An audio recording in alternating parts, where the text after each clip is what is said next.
วันนี้บอยอดจะออกมาขอบคุณเนาะ PFC คนหนึ่งไปทำงานแถวหัวลำโพงเนาะเพิ่นมีน้ำใจกับบอยอดเพิ่นเป็นคนอุบลเนาะเพิ่นคนอุบลก็เป็นคนที่น่ารักนิสัยดีเนาะสมว่าเป็นคนอีสานเพิ่นก็ได้สร้างพี่น้องโต๊ะเขียนกันบ้านเนาะของน้องอ้ายพี่น้องเนาะโต๊ะที่ไว้สำหรับเขียนหนังสือของเด็กๆเนาะคือบอยอดก็แต่เกิดมาบอยอดก็บ่ได้ฮู้ด้วยซ้ำว่าจะมีแบบนี้เฮาให้เฮานั่งเขียนแบบนี้นะเนาะ เป็นประกอบได้เนาะเป็นเล็กนะอันนี้ก็จะเป็นเล็กจังดีคือจะเฮ็ดแบบว่าเป็นเทนเนาะถือว่าเป็นเด็กน้อยชอบนี่เพิ่นก็เลือกเองเนาะเพิ่นก็เลือกเองคือแบบว่าทางผู้ใหญ่เพิ่นก็ทาง FC เพิ่นเนาะเพิ่นก็ส่งแบบว่าให้น้องเลือกนะเพิ่นเลือกแล้วก็บ่อยากก็ส่งให้เพิ่นเนาะถือว่าเพิ่นก็สร้างสุดชุดนี้มาเนาะแล้วก็อีกอย่างหนึงพี่น้องที่แบบว่าบ่ยอดก็ประทับใจเนาะหลังจากที่เพิ่นสั่งให้ลูกบ่ยอดเนาะเห็นบ่ยอดห้องบ่ยอดน่ะบ่ได้มีตู้เก็บเสื้อผ้าเนาะคือบอยอดกระจาดแบบนี้เลยพี่น้องบอยอดกระจาดโล่งๆแบบนี้นะห้องบอยอดคือบอยอดก็จะพับเนาะใส่นี่เลยเนาะเป็นตะกร้า2ตะกร้าคือสินะแล้วก็จะพับใส่นี่คือยังบ่ได้ทันได้มีเงินซื้อนะพี่น้องแต่ว่า FC เพิ่นก็ได้เห็นเนาะได้เห็นถึงบอยอดยังมาใหม่ยังบ่ได้มีฐานเนาะบ่ได้มีรักมีฐานเพิ่นก็ซื้อนี่ให้พี่น้องเนาะ ซื้อเป็นตู้เก็บเสื้อผ้าเนาะตู้เก็บเสื้อผ้าบริษัทเพิ่งประกอบแล้วเนาะยังบ่ได้ใส่เสื้อผ้าได้เป็นนะกับบริษัทก็ขอบคุณเนาะที่ซึ่งว่าบริษัทก็บ่ได้รู้จักเป็นการส่วนตัวเนาะบ่ได้รู้จักเป็นการส่วนตัวแล้วก็บ่ได้เคยเห็นหน้าไม่เคยเห็นรูปเนาะได้ยินแต่เสียงคือเพิ่นโทรมาหาบริษัทเนาะ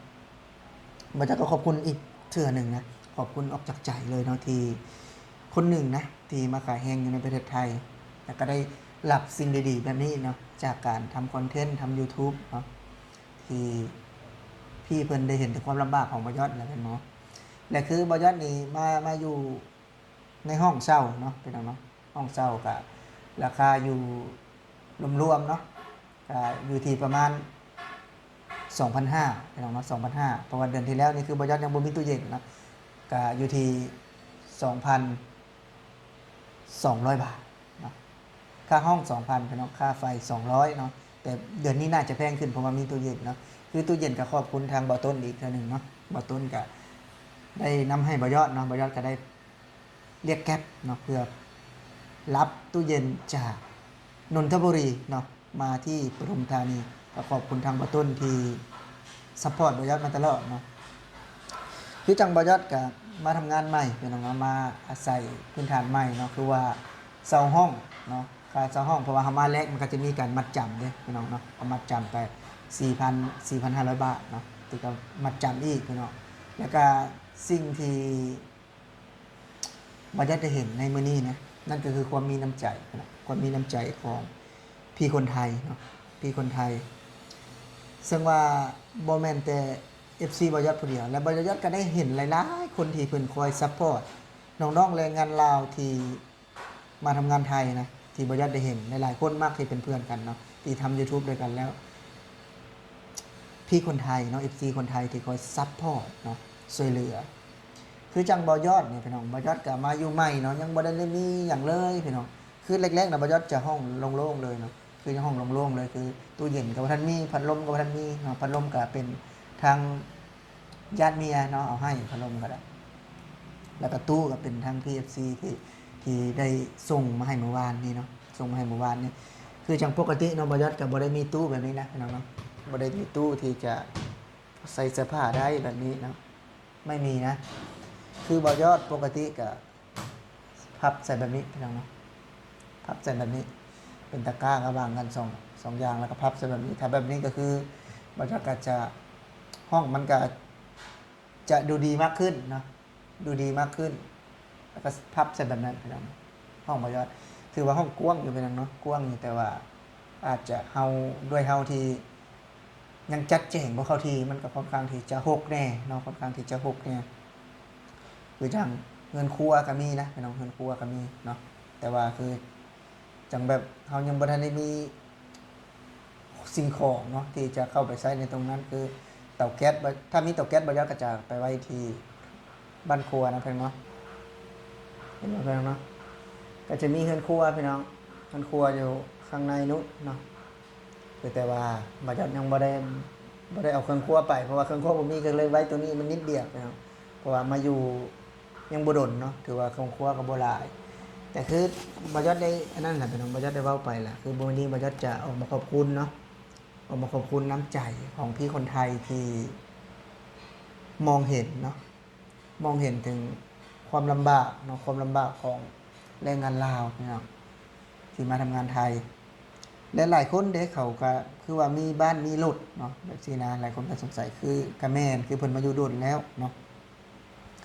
แล้วบ่ยอดก็1ก็ลูกเรียนนำเนาะพี่น้องเขาค่าใช้จ่ายก็เพิ่มขึ้นถ้าคนมาโสดเนาะก็จะอีกแบบหนึงแต่ว่าคือบ่ยอดก็ถามว่าลำบากบ่เนาะมาทำงานไทยมันก็สบายใจอยู่เนาะพี่น้องทำงานก็โอเค แต่ว่ามาใหม่เนาะมันก็เลยยังบ่ทันได้มีหยังบ่ยอดนี่คือบ่ซื้อเนาะเงินยังบ่มีบ่ตามตรงเลยพี่น้องเนาะเงินยังบ่มีคือ เดือนแรกเนาะเช่าห้องเนาะมัดจำห้องก็หมดแล้วเนาะเดือนแรกคือเช่าห้องเนาะมัดจำห้องหมดแล้วไปน้องไซนี่ก็เบิดแล้วไปน้องเนาะคือจังทุกอย่างมีค่าใช้จ่ายเนาะทุกอย่างในการเดินทางเนาะคือจังเดี๋ยวอีกสัก2 เดือนเนาะบัตรบยอดก็จะใกล้จะหมดแล้วเนาะถือว่าใกล้จะได้ไปต่ออีกบยอดก็จะเสีย ค่าพาสปอร์ตอีกเนาะก็ถือว่าบอยอดถือว่าเข้าห้องของยังเนาะลุ่มเล่าขนาดเนาะช่วงนี้ถือว่าสมมุติว่าคือลงตัวนะตรงนี้แล้วก็จะได้ทำพาสปอร์ตอีกเนาะวีซ่าเนาะทำงานไปต่อว่ามันทำต่อไปเนาะไปต่อนะเพราะว่าบอยอดก็ครบ2 ปีแล้วเนาะก็ขอบคุณเนาะบอยอดก็ขอบคุณอีกเทื่อหนึ่งที่ได้มีโอกาสมาจุดนี้เนาะที่แบบว่ามี FC มาคอยซัพพอร์ตเนาะมาคอยเบิ่งคลิปให้บ่ยอดเนาะ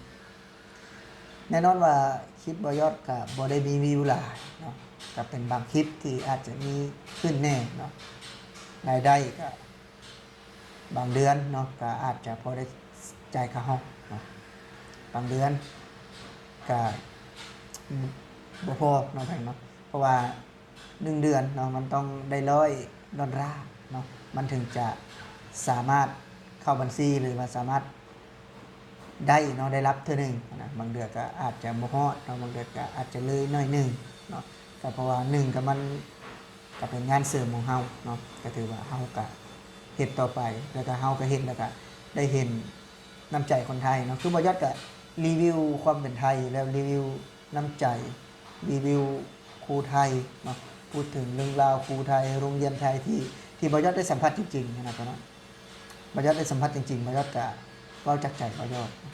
บริตัวบอยอดบริตัวคือบอยอดเว้าจากใจคือมื้อนี้เนาะก็เป็นน้ำใจที่เพิ่นบ่ได้หวังผลเนาะเพิ่นบ่ได้หวังผลนะคือเพิ่นให้ด้วยความจริงใจเนาะคือจังเพิ่นน่ะบ่ได้ลำบากแล้วเพิ่นก็จะมอบให้นะอยากมอบให้บอยอดเนาะกับลูกนะบอยอดก็ขอบคุณนะบอยอดก็ขอบคุณก็ถือว่าคลิปนี้เนาะบอยอดก็เป็นคลิปหนึ่งนะที่บอยอดถือว่าได้ทำแล้วก็ประทับใจเนาะแล้วก็ถึงว่าจะน้ำทลายไปน้ำเนาะแต่ว่าบอยอดก็ขั้นไว้อยู่เนาะเพราะว่าบอยอดเป็นผู้ชายเนาะบอยอดถ้าหากเห็นมันก็สิว่าเวอร์กันไปเนาะแต่บอยอดก็รู้สึกว่าอิ่มใจเนาะอิ่มใจที่ได้รับน้ำใจจากน้องคนไทยเนาะก็สำหรับคลิปนี้เนาะบอยอดก็ขอบคุณเนาะ PFC ที่ให้การสนับสนุนซัพพอร์ตบอยอดเนาะสำหรับวันนี้บอยอดขอลาพี่และน้องไปก่อนสวัสดีครับ